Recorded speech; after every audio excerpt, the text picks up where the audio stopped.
చిత్రాలకు స్వాగతం మిత్రులారా.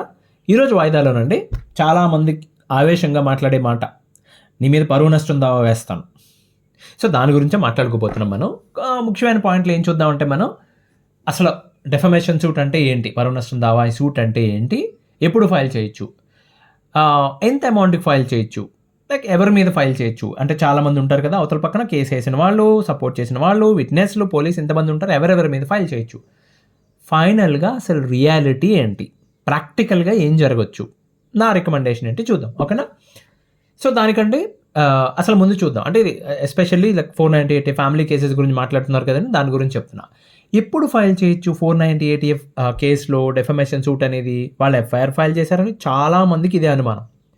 నోటికి వచ్చినట్టు మాట్లాడుతున్నారండి, అబద్ధాలు చెప్తున్నారు. పోలీస్ స్టేషన్ లేదు, కోర్టు లేదు, అన్ని చోట్ల ఇలాగే మాట్లాడుతున్నారు. మరి నేను పరువు నష్టం దావా వేయొచ్చు. ఎప్పుడు 498 కేసులో కేసు కంప్లీట్గా డిస్మిస్ అయ్యి రిజల్ట్ ఎలా ఉండాలంటే క్లీన్ అక్విటల్. క్వీన్ అన్నాను కదా, క్లీన్ అక్విటల్. క్లీన్ అంటే ఎంత క్లీన్ ఉండాలంటే, it's not benefit of doubt. సరైన సాక్ష్యాధారాలు లేకపోవడం వల్ల కేసు కొట్టేసాం అనకూడదండి. బియాండ్ ద డౌట్ ప్రూవ్ అయింది, తను తప్పు చేయలేదు అని చెప్పి. So these are the false allegations. Okay, false allegations అని కానీ, ఏదన్నా ఒక ఎలిగేషన్ ఫాల్స్ ఎలిగేషన్ అని కానీ, ఓకే, వీళ్ళు కోర్టులో ఫ్యాబ్రికేటెడ్ ఎవిడెన్స్ సబ్మిట్ చేశారని కానీ, ఇంత క్లియర్గా జడ్జిమెంట్లో వస్తే అప్పుడు అప్పుడు మీరు ఫైల్ చేస్తే ఉపయోగం ఉంటుంది, లేకపోతే పెద్ద ఉపయోగం ఉండదండి. ఓకే, సో అంటే అది ఎలా ఉండాలి, మేడ్ విత్ ఇంటెంట్, మీ పరువు నష్టం జరగడం కోసం, లేకపోతే డ్యామేజ్ చేయడం కోసం, లేకపోతే పబ్లిక్ చెప్పి మీ పరువు తీయటం కోసం చేసినట్టు ఉండాలి అది. ఓకే, సింపుల్గా జస్ట్ అక్విటల్ వచ్చేసింది కాబట్టి నేను ఫైల్ చేస్తానంటే కుదరదు. కొన్ని ఉదాహరణలు చెప్తాను మీకు. ఓకే, ఎలా ఉంటుంది డ్యామేజ్ అంటే అని చెప్తే, ఒక అబ్బాయి, ఒక అతను పేరు ఎందుకులే కానీ ఏదో ఒక పేరు మళ్ళీ ఫీల్ అవుతారో పేరు కలిగిన వాళ్ళు, ఒక సీనియర్ ప్రాజెక్ట్ మేనేజర్ అండి, ఒక మల్టీనేషనల్ కంపెనీలో అనుకుందాం. తనకి మీద ఎట్లాగే కేసు వేశారు, డౌరీ హెరాస్మెంట్ అని చెప్పి, ఫిజికల్ అబ్యూజ్ అని చెప్పి కేసు వేశారు. తర్వాత మొత్తానికి సీసీ ఫుటేజ్, లేకపోతే phone call recordings, return communication ఇవన్నీ చూపించి 4-5 ఏళ్ళు పోరాటం చేసిన తర్వాత కేసు గెలిచాడు. దాంట్లో చాలా క్లియర్గా అవన్నీ ఫాల్స్ అలిగేషన్స్ అని చెప్పి వచ్చాయి. ఓకే, కానీ ఈ 4 ఏళ్ల కాలంలో కూడా తనకి రావాల్సిన ప్రమోషన్ ఒకటి ఆగిపోయింది. బికాస్ వైఫ్ సైడ్ నుంచి ఎవరో హెచ్ఆర్కి మెయిల్ పెట్టారు, ఇతని కేసెస్లో ఉన్నాడు, క్రిమినల్ కేసెస్లో అని చెప్పి. లేకపోతే యూఎస్ వీసా రిజెక్ట్ అయిపోయింది, లేకపోతే యూఎస్ వెళ్ళిన వాడి మీద లుక్అవుట్ సర్క్యులర్ ఇష్యూ చేసి ఇండియా రావడానికి ఇబ్బంది పెట్టారు. ఓకే, తర్వాత ఫ్రెండ్స్లో, రిలేటివ్స్లో, కలీగ్స్లో పర్మనెంట్గా డ్యామేజ్ జరిగిపోయింది ఆల్రెడీ. సోషల్ మీడియాలో ఇంపాక్ట్ పడింది, సోషల్ మీడియాలో పోస్టులు పెట్టారు, ఏదో చేశారు. అప్పుడు కోర్టు నుండి బయటకు వచ్చిన తర్వాత 5 ఏళ్ళు పోరాటం చేసి ఫాల్స్ ఎలిగేషన్స్ అని చెప్పి జడ్జిమెంట్ వచ్చిన తర్వాత అతను ఒక సివిల్ డెఫమేషన్ సూట్ ఫైల్ చేస్తూ ₹1 కోటి ఎంతో కాంపన్సేషన్ కావాలని చెప్పి అడిగాడు. అదొక ఎగ్జాంపుల్. ఇంకొక ఎగ్జాంపుల్ చూద్దాం. ఒక విలేజ్లో, ఒక పల్లెటూరులో, ఇంత పెద్ద వ్యక్తి ఏం కాదు, చిన్న ఉద్యోగం చేసుకుంటున్న వ్యక్తి పైన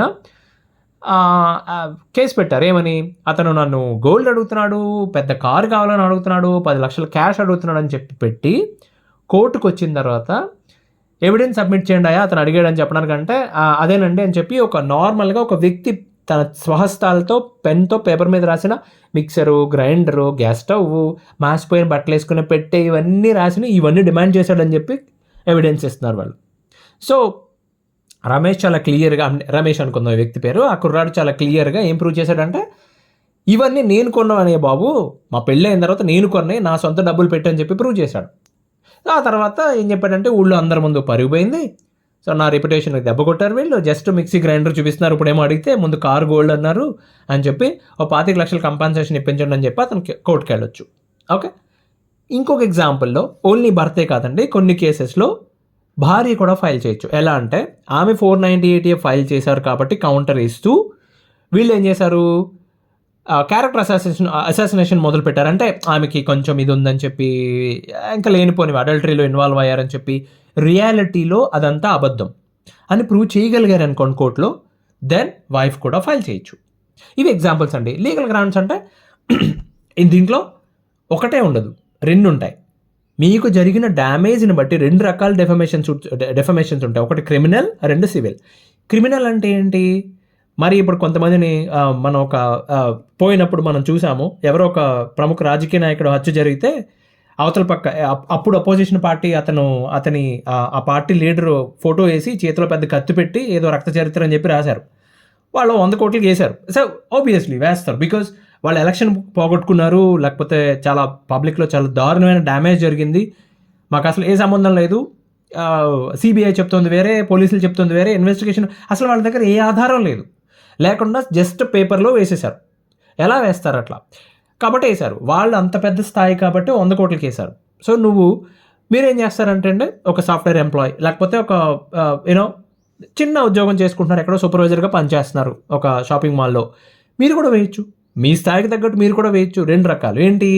క్రిమినల్ అండ్ సివిల్. క్రిమినల్ ఏం చెప్తోంది? నా పరువుకు నష్టం తెచ్చారు కాబట్టి, ఇంత పెద్ద డ్యామేజ్ చేశారు కాబట్టి, మెంటల్ ట్రామా ఉంది, నా ఫ్యామిలీ మెంబర్స్ ఇబ్బంది పెట్టారు కాబట్టి వాళ్ళకి కనీసం 2 సంవత్సరాల పాటు శిక్ష విధించండి, కనీసం 6 నెలలు మోరల్ పనిష్మెంట్ ఏంటని చెప్తూ క్రిమినల్ వేస్తారు. సివిల్ ఏం చేస్తారు? ఇంత పడ్డాను కాబట్టి, అదంతా వెనక్కి తెచ్చుకోలేను కాబట్టి కనీసం మానిటరీ కంపెన్సేషన్ అన్న ఇప్పించండి, నాకు 25 లక్షలు ₹1 ఇప్పించండి అని చెప్పి సివిల్ కూడా వేయచ్చు. మరి దీంట్లో అమౌంట్ ఎలా క్యాలిక్యులేట్ చేస్తారండి? There is no specific formula కానీ క్యాలిక్యులేట్ చేసేది ఏమీ లేదండి. ఓకే, చాలా కీ ఫ్యాక్టర్స్ అన్నీ కన్సిడర్ చేస్తారు. అంటే మీ ప్రొఫెషనల్ బ్యాక్గ్రౌండ్ ఎలా ఉంది, నువ్వు చదువుకున్న చదువు ఏంటి, నీ జాబ్ పొజిషన్ ఏంటి, నువ్వు ఏ కంపెనీలో పనిచేస్తున్నావు, నీ యాన్యువల్ ఇన్కమ్ ఎంత, ఓకే, తర్వాత నీ సోషల్ రెప్యుటేషన్ ఏంటి, right, are you an influencer, are you doing something, okay, or నీ పేరు అందరికీ తెలుసా, ఎడ్యుకేషన్ ఏంటి, మీ అవార్డ్స్ ఏంటి, మీకు ఎప్పుడైనా అవార్డ్స్ వచ్చాయా, రైట్, తర్వాత మీ పేరు మీద ఏమైనా పబ్లికేషన్స్ ఉన్నాయా, ఇలాంటివన్నీ చూస్తారండి. తర్వాత నేచర్ ఆఫ్ ఫాల్స్ అలిగేషన్, అంత పెద్ద డ్యామేజ్ జరిగేటంత అలిగేషన్ వేశారా వాళ్ళు నీ పైన, ఎక్కడైనా సోషల్ మీడియాలో ఎక్కడైనా ఇది చేశారా, పేపర్లో పడిందా న్యూస్, ఇలాంటివన్నీ చూస్తారు. తర్వాత మెంటల్ అండ్ ఎమోషనల్ ట్రామా, మీరు తీసుకున్న స్ట్రెస్ కానీ, స్లీప్లెస్ నైట్స్ కానీ, డిప్రెషన్ కానీ, ఓకే, ఎప్పుడైనా థెరపీకి వెళ్ళారా, మధ్యలో పబ్లిక్లో మిమ్మల్ని ఎప్పుడైనా అవమానించారా, ఇలాంటివన్నీ కూడా కన్సిడర్ చేస్తారండి. ఈ తర్వాత మీకు ప్రొఫెషనల్ ఇంపాక్ట్ ఏంటి, లాస్ ఆఫ్ ప్రమోషన్ కానీ, మీ జాబ్ రెప్యుటేషన్, గవర్నమెంట్ ఎంప్లాయ్ అనుకోండి, ఆఫీస్లో అందరు మీరు చూసే ఉంటారు, కొంతమంది ఆఫీస్కి వెళ్ళి గొడవ పడిపోతారు సడన్గా, భార్యాభర్తల మధ్య గొడవ జరుగుతుంటుంది, ఈ పని భర్త కూడా చేస్తాడు, సమ్ టైమ్స్ భార్య, వాళ్ళ ఆఫీస్కి వెళ్ళి ఆఫీస్లో గొడవ పడతారు, మీ దగ్గర సీసీ ఫుటేజ్ ఉండి అప్పటికప్పుడు కనీసం ఒక్కటి స్టేట్మెంట్ ఇచ్చేటట్టు రికార్డ్ చేసుకుని పెట్టుకుంటే మీరు పక్కకి, రేపు కేసు గెలిచిన తర్వాత ఉపయోగపడుతుంది. ఓకే, సోషల్ మీడియాలో జరిగే చెత్త మీకు తెలిసిందే, కొంతమంది నీ అంతు చూస్తారు ఇలాంటివి పెడుతూ ఉంటారు కదా, సోషల్ మీడియాలో మీ కలీగ్స్ని, ఫ్రెండ్స్ని, ఫ్యామిలీ మెంబర్స్ని అందరిని పెడుతూ అది కూడా డ్యామేజ్ చేసేస్తుంది. ఓకే, ఫ్యామిలీ సఫరింగ్స్, మీ పేరెంట్స్ కానీ, సిబ్లింగ్స్ కానీ వాళ్ళు ఎలా ఇబ్బంది పడ్డారు, లీగల్ ఎక్స్పెన్సెస్, మీ లాయర్ ఫీజ్ కానీ, లేకపోతే కేసు రిలేటెడ్ ట్రావెల్ కానీ, టైం కానీ, మీరు పెట్టిన ట్రావెల్ టికెట్స్, తిన్న భోజనానికి సంబంధించి అన్నీ పెట్టొచ్చండి. ఓకే, ఇవన్నీ బేస్ చేసుకుని మీ మీద ఒక అమౌంట్ అనేది మీరు డిక్లేర్ చేసుకోవచ్చు, దాన్ని బేస్ చేసుకుని జడ్జిమెంట్ అనేది ఉంటుంది, కేసు నడుస్తుంది. ఓకే, మరి ఎవరెవరి మీద ఫైల్ చేయొచ్చు? ఇప్పుడు ఒక కేసు ఫైల్, ఫర్ ఎగ్జాంపుల్ 498 తీసుకోండి, దాంట్లో మేజర్ ఎవరు ఉంటారు? భార్య, తానే కేసు ఫైల్ చేసింది, భార్య తరపు బంధువులు, అంటే మిగతా వాళ్ళందరూ లేకపోతే తెలిసిన వాళ్ళు, విట్నెస్ చెప్పడానికి వచ్చేవాళ్ళు, సాక్ష్యం చెప్పడానికి వచ్చేవాళ్ళు, మూడవది ఎవరు? దాంట్లోనే పోలీసు వాళ్ళు కూడా ఉంటారు, రైట్. సో ఎవరెవరి మీద సక్సెస్ రేట్ ఎంత ఉంటుంది? మీరు డిఫమేషన్ సూట్ ఫైల్ చేయదలుచుకుంటేనండి, ఒక కీ పాయింట్, ఎవరైతే A1 ఉన్నారో వారి మీద మేజర్గా సక్సెస్ అయ్యే ఛాన్సెస్ ఉంటాయి.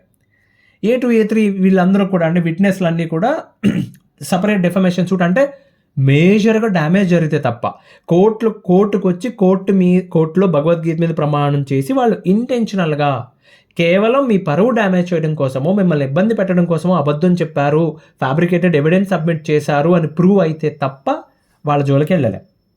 This is secondary. దానికి వాళ్ళకి పర్జరీ అని ఉంటుంది, అంటే కోర్టులోనే మీరు డైరెక్ట్గా పిటిషన్ పెట్టచ్చు, వాళ్ళు అబద్ధం చెప్తున్నారంటే వాళ్ళకి పనిష్ చేయండి అని చెప్పి, అది సపరేట్ స్టోరీ. పనిష్మెంట్ అక్కడ కూడా చాలా రేర్గా జరుగుతుందని అక్కడ కూడా జరుగుతుంది. మరి అగైనెస్ట్ ద పోలీస్ ఆఫీసర్స్కి అసలు దారుణం అండి. పోలీస్ ఆఫీసర్ని అయితే అసలు ఇంపాసిబుల్, చాలా 0.01% ఏమన్నా ఛాన్స్ ఉంటుంది. కానీ ఒకవేళ మీరు గనక వాళ్ళు కావాలని చెప్పి ఫ్యాబ్రికేటెడ్ FIR వేశారని చెప్పి కానీ, లేకపోతే లంచం తీసుకున్నారని కానీ, ఓకే, ఏ ప్రొసీజర్ ఫాలో అవ్వకుండా కావాలని చెప్పి ఏ ఇన్వెస్టిగేషన్ చేయకుండా అరెస్ట్ చేశారని కానీ మీరు ప్రూవ్ చేయగలిగితే అప్పుడు వాళ్ళ మీద కూడా మీరు సూట్ ఫైల్ చేయొచ్చు. ఓకే, పోలీస్ వాళ్ళకి యూజువల్లీ ఏంటంటే అండి, హ్యూమన్ రైట్స్ దగ్గరికి వెళ్ళినాను, హైకోర్టులో రిట్ పిటిషన్ వేసినా వాళ్ళు కంట్రోల్ అయిపోతారు, కాకపోతే జరగాల్సిన డ్యామేజ్ అప్పటికి జరిగిపోతుంది. ఇది మ్యాటర్ అండి. మీకు అర్థమైంది కదా డెఫమేషన్ సూట్ అంటే ఏంటి, ఎవరెవరి మీద ఫైల్ చేయొచ్చు, దాంట్లో ఎన్ని రకాలు ఉన్నాయి, సివిల్ ఉంది, క్రిమినల్ ఉంది, కొన్ని ఎగ్జాంపుల్ చెప్పుకున్నాం. ఇప్పుడు రియాలిటీకి వద్దాం. రియాలిటీలో మా ఊళ్ళో ఒక విషయం చెప్పేవారండి. ఏంటంటే, అరే పాము అన్నాక కాటేయకపోయినా పర్లేదు కానీ బొస్ అన్నా కొట్టాలరా అంటారు. That's an example, right? The best example. ఇప్పుడు పాము బొస కొట్టట్లేదు అనుకోండి, ఇలా నక్కి సిగ్గుపడుతుంది అనుకోండి, అది మొహమాట పడుతుంటే దాన్ని తోక పట్టుకుని లాగి గోడకేసి కూడా చంపేస్తారు, దాన్ని తొక్కి చంపేస్తారు. కాబట్టి మీరు కూడా ఈ కేసును అలాగే వాడుకోవాలండి. ఓకే, ఎందుకు? బుస కొట్టడానికి, కాటేయడానికి కాదు, జస్ట్ భయపెట్టడానికి అవతల వాళ్ళని, అంతవరకే. కాటేద్దామని ట్రై చేస్తే అది ఇరుక్కుపోతారు మీరు, because that's not an easy thing. దానికి మళ్ళీ సంవత్సరాల తరబడి పోరాడాలి, వాళ్ళతో పాటు మీరు కూడా కోర్టు చుట్టూ తిరగాలి. ఓకే, రియాలిటీలో ఏం జరుగుతుందో చెప్తా. 498Aలో మీకు అనుకూలంగా జడ్జిమెంట్ వచ్చింది. మీరు అనుకున్నట్టే ఫ్యాబ్రికేటెడ్ ఎవిడెన్స్ వేశారని చెప్పి, ఫాల్స్ కేసులు వేశారని చెప్పి, అలిగేషన్ ఫాల్స్ అని చెప్పి స్పెసిఫిక్గా మెన్షన్ చేసి మరీ మీకు అనుకూలంగా జడ్జిమెంట్ ఇచ్చారు అనుకుందాం. మీరు ఏం చేద్దాం అనుకుంటున్నారంటే, నెక్స్ట్ ఇమీడియట్ సెషన్స్ కేసుకి వెళ్దాం, బికాస్ డైరెక్ట్గా హైకోర్టుకి వెళ్తే సెషన్స్లో వేసుకోండి, డెఫమేషన్ సూట్ ఎక్కడి వరకు ఎందుకు వచ్చారని చెప్పి అంటారని చెప్పి సెషన్స్ కోర్టులో డెఫమేషన్ సూట్ వేద్దామని చెప్పి ప్లాన్ చేసుకున్నారు. మీరు ఎలా వేస్తున్నారని అవతల పక్క వాళ్ళకి తెలిసింది అనుకోండి, లేకపోతే వేసేశారు, ఫైల్ చేసేశారు. చేసిన తర్వాత అవతల పక్క వాళ్ళకి తెలిసింది, అమ్మాయి వాళ్ళకి.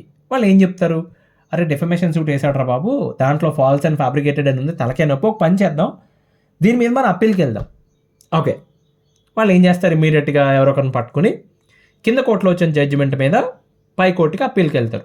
వెళ్ళి మీరు డెఫమేషన్ సూట్ వేసారు కదా, దాంట్లో వచ్చి కౌంటర్ ఫైల్ చేస్తారు. ఏంటంటే, ఈ కేసు ఇంకా తేలిపోలేదు, మేము వేసింది కింద కోర్టులో జడ్జిమెంట్ వచ్చింది కానీ దానికి అప్పీల్కి వెళ్ళాం కాబట్టి అప్పటి వరకు స్టే ఇవ్వండి అంటారు. సో ఏది చూసినా లైక్ లాజికల్లీ, టెక్నికల్లీ, లీగల్లీ వాళ్ళు అడిగిన పాయింట్ కరెక్టే. ఆ కేసు ఇంకా తేలలేదు, వాళ్ళు అప్పీల్కి వెళ్ళారు కాబట్టి అప్పటి వరకు డెఫమేషన్ సూట్ అనేది ఆపుదాం అంటారు. వాళ్ళు ఎక్కడికి వెళ్తారు? నెక్స్ట్ కోర్టుకి వెళ్తారు. ఆ నెక్స్ట్ కోర్టులో ఎన్నేళ్ళు జరుగుతుంది మళ్ళీ దాని మీద? 2 ఏళ్ళు 3 ఏళ్ళు వేసుకోండి. అప్పుడు మళ్ళీ అదే, ఒకవేళ అనుకుందాం మీకు నిజంగా అంత సుడుండి మళ్ళీ అదే జడ్జిమెంట్ని సమర్థిస్తూ, ఎస్ ఇది ఫాల్స్ కేసే, అతనికి అక్విటల్ ఇచ్చేసామని చెప్పి అదే జడ్జిమెంట్ సమర్థిస్తూ సెషన్స్ కేసు ఇచ్చింది అనుకోండి, అప్పుడు హైకోర్టుకి వెళ్తారు. అక్కడ నుంచి ఇంకో 3 ఏళ్ళ తర్వాత మళ్ళీ సుప్రీంకోర్టుకి వెళ్తారు. ఏంటి, నీ డెఫమేషన్ సూట్ అలా గాల్లో ఉంది, అది స్టేలోనే ఉంది, వీళ్ళు అలా తిరుగుతూ ఉంటారు. ఈ లోపు నువ్వు మధ్యలో అడ్వకేట్కి నువ్వు వెళ్ళాలి కదా, వాళ్ళు వెళ్తే నువ్వే వెళ్ళాలి, వాళ్ళతో పాటు నువ్వు ఫైట్ చేయాలి. ఆ తర్వాత సుప్రీంకోర్టుకి వెళ్ళిన తర్వాత అక్కడ నిజంగా గెలిచి ఇంటికి వచ్చేసరికి అప్పటికే నీ పేరు నిర్యాణం అని చెప్పి పేపర్లో యాడ్ వస్తూ ఉంటుంది. మా తాతగారండి కోర్టు చుట్టూ తిరిగిపోయారు పాపం, చివరికి ఆయన తద్దిని ఇవ్వాలని చెప్పి చెప్తూ ఉంటారు అనమాట. ఎందుకండి నేనే ఇవన్నీ అందుకే చెప్తున్నా, కానీ భయపడడానికి వాడచ్చు.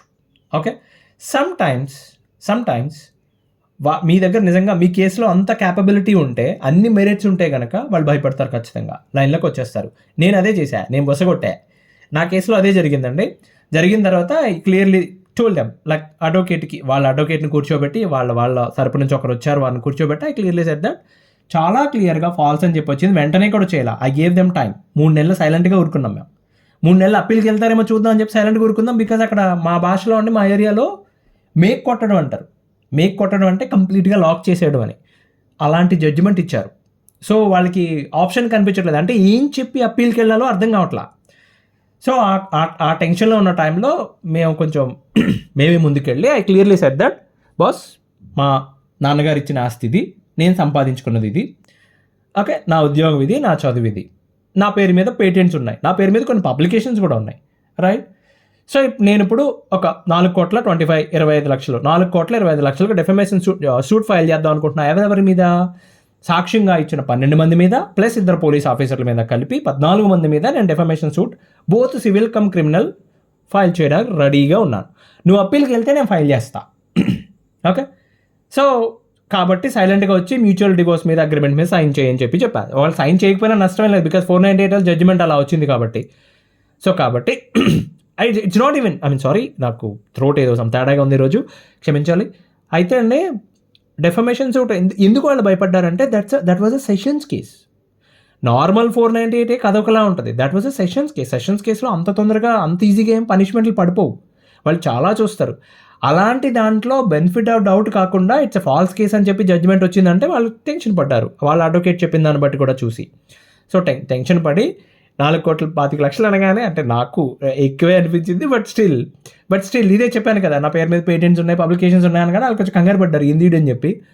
సో అట్లా చెప్తే అండి సైలెంట్గా వచ్చి సైన్ చేసి డివోర్స్ కేసు అలా ముగిసిపోయింది, అది వేరే విషయం. బట్ మ్యాటర్ చెప్తున్నా, బుస కొట్టడానికి వాడుకోండి. కేసు ఫైల్ చేద్దామని ఎవరన్నా అనుకుంటే వాళ్ళతో పాటు మీరు కూడా తిరగాలి. ఎట్టి పరిస్థితుల్లోని కోర్టుల చుట్టూ తిరగొద్దు, మీకు వద్దన్నాం. మళ్ళీ వాయిదాలో మళ్ళీ కలుద్దాం. అంతవరకు ధన్యవాదాలు.